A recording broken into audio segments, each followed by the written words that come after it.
that the worker has now with the corporation, and it's an unnatural relationship, and it's a relationship that seems to have like dehumanized people to the point of being automatons that don't have a sex drive, that don't deserve to be able to explore their consciousness. And this is a real problem. And do you know what Ari told me? What? You know, Ari studied the Talmud and did it for like 12 hours a day when he was a young man. Yeah. He told me that there was one passage where in one of the ancient texts where it was talking about battling a dragon. And he said, he's like, this doesn't make sense because everything in here is supposed to be a story that actually happened. Like, what is this dragon? Oh, the dragon is a metaphor for masturbation, they tell him. So the dragon that takes away young boys, it is a metaphor for masturbation. Did you talk about this on the podcast? Yes.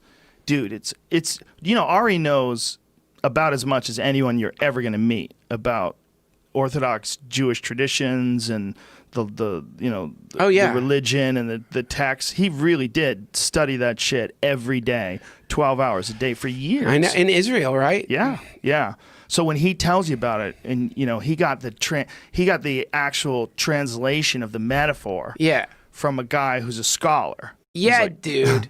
Yeah. That's a bad metaphor. That's like, I think like if I wanted for whatever reason to dissuade people from jerking off, I could come up with a way better like thing than a dragon to represent it. There'd be some other thing like I don't know, man, like what would be like the creature version of a rolled up ball of dried cum that you've thrown next to your bed, and someone walks into your bedroom and sees the rolled up ball of dried cum Kleenex, and it's just kind of like, that's gross, you didn't clean up your cum Kleenex. It would be like one of them Ghostbuster villains. Right. Like some sort of plasma thing that just jizzes all over you. Yeah. They'd get Ghostbustered.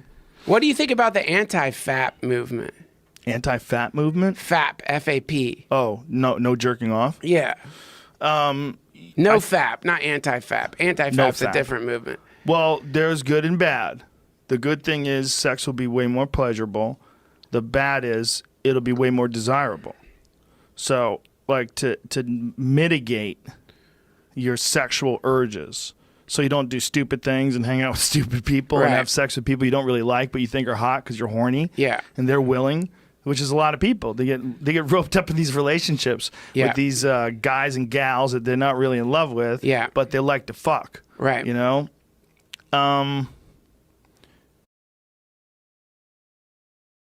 like, what do you think about it?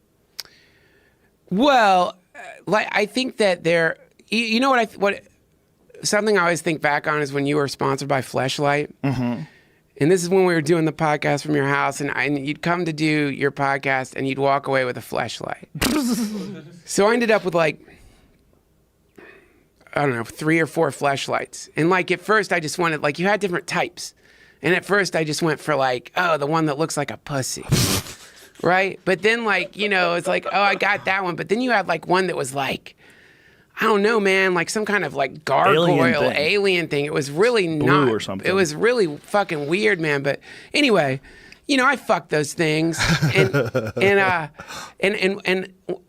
when I think back to it, it's like the first time I did it, it tricked my brain. Yeah. The second time or the third time I did it, it wasn't getting the same effect. Whereas when I have sex with a human, it feels like it's a completely different series of chemicals that must be being released in my mind. Yeah, you're uniting with someone. You're bonding with someone. You certainly get that oxytocin from orgasming together. Yeah. That bonds people. So I've always thought, generally, like if I'm in a period in my life where I'm jerking off a lot, it's like usually like there's something imbalanced in there. Like I don't mean to apply like a sin to it at all. I'm just saying like personally, it feels a little dissipative when you're doing it a lot. I don't know. No, I completely agree. But that's the balance. But the balance is also like you don't want to just be horny all the time. No. Because when you're horny, you make shitty decisions. So you'll date someone just for sex. Yeah, well, you need to, like, I mean, I think that there is something to be said for figuring out how to deal with, like, that kind of energy.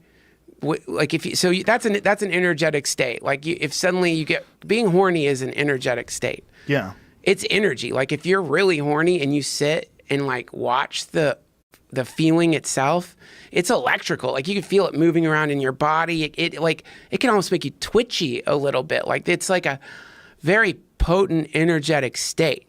So theoretically, instead of trying to get, the question would be rather, is there a way to release that energy that isn't through the tip of my dick in the form of DNA? Is there a way for me to release that energy in other ways, or is the only way, the only valve on that to come? That's a question. What do you think? I think when this natural buildup happens, it makes people more easily aroused. It makes people more concentrating on sex. And I think that that can put you out of balance too.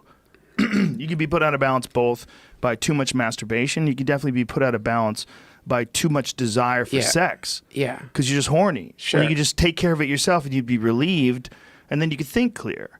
You know, I think the body needs a balance, right? That's why I'm a big proponent of exercise.